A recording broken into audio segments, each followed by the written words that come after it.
In the late summer heat of 1885, the sun hung low over the Wyoming plains, spilling gold across miles of wild grass and broken fences. The wind carried dust and memories, and somewhere beyond the ridge, a cowboy named Luke Hollister leaned against the porch of his lonely ranch house, waiting for a letter that might just change his life.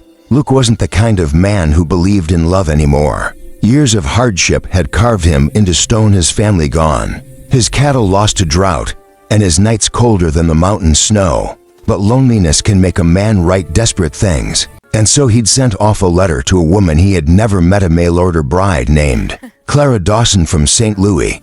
He didn't know what she looked like, or how she sounded when she laughed. He only knew she was willing to start a new life out west, and that was enough to make him hope again. The days passed slow, then slower still. Every morning he'd saddle his horse, ride out to the main road, and glance down the horizon, half hoping to see a stagecoach in the distance. But the day she was due to arrive came and went, and the stage never stopped.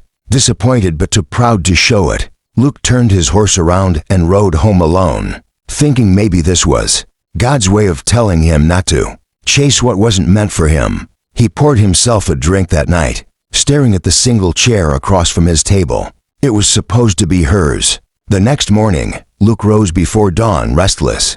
He went about his chores as usual, mending fences, feeding horses, and pretending the ache inside him wasn't there. He wiped the sweat from his brow and turned. There, kicking up dust down the long trail, was a small wagon led by a tired horse. Luke's heart thumped hard as he walked toward her. When the wagon stopped, she lifted her face, eyes the color of rain clouds meeting his. "Mr. Hollister?" she asked softly. "I'm Clara Dawson. I know I'm a day late." Luke didn't speak for a long time. "You came all this way," he finally said, voice low and rough. She nodded. "The coach broke an axle, and I had to walk the last mile. I was afraid you'd have given up waiting." Luke studied her, then smiled for the first time in months. "Ma'am," he said quietly, "you're right on time for me." For a moment, she just stared. Luke helped her down from the wagon, and when her boots touched the ground, something inside both of them settled. The world suddenly didn't feel so empty anymore, and neither of them knew it yet. But that late arrival was the beginning of something neither time nor fate could take away. The days after Clara's arrival felt like waking up from a long, cold sleep. The ranch, once filled with silence and the creak of old wood, now hummed with life again. Luke found himself working harder, smiling easier, and even talking to his horses more than usual. Clara, though shy at first, brought warmth to every corner of the house. She cleaned, cooked, and tended to the small garden behind the barn. But more than that, she filled the empty spaces in Luke's heart with quiet understanding. She didn't ask for much, just a place to belong and a man who would see her for who she was. Not a stranger bought by a letter, but a woman brave enough to start over. Luke handed her a cup of coffee. She thanked him softly, her hands still bruised from the long journey. "You know," she said, glancing at him, "when I missed that stagecoach, I thought I'd lost everything. I thought maybe it was a sign." "I thought that too," he said. "But sometimes, God's signs aren't about stopping us. They're about slowing us down so we arrive exactly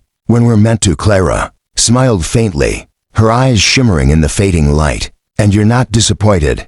she asked, her voice barely a whisper. "Disappointed?" Luke chuckled lowly. "Miss Dawson, I've been waiting my whole life for someone to show up late and still be right on time." They shared a laugh that turned into silence, a silence filled with something deeper than words. Luke showed her how to ride, and Clara taught him how to hope again. The ranch began to change. 2 flowers bloomed. The horses seemed calmer, and even the air smelled sweeter. One morning, a letter arrived, addressed to Clara. It was from another man, a suitor she'd written to before Luke. He was now ready to marry her if she'd come east. Luke found her holding the letter, torn between duty and desire. "You don't owe me anything," he told her quietly, though his voice trembled. She looked at him for a long time, then tore the letter in half. "I do owe you something," she said. "You believed I was right on time.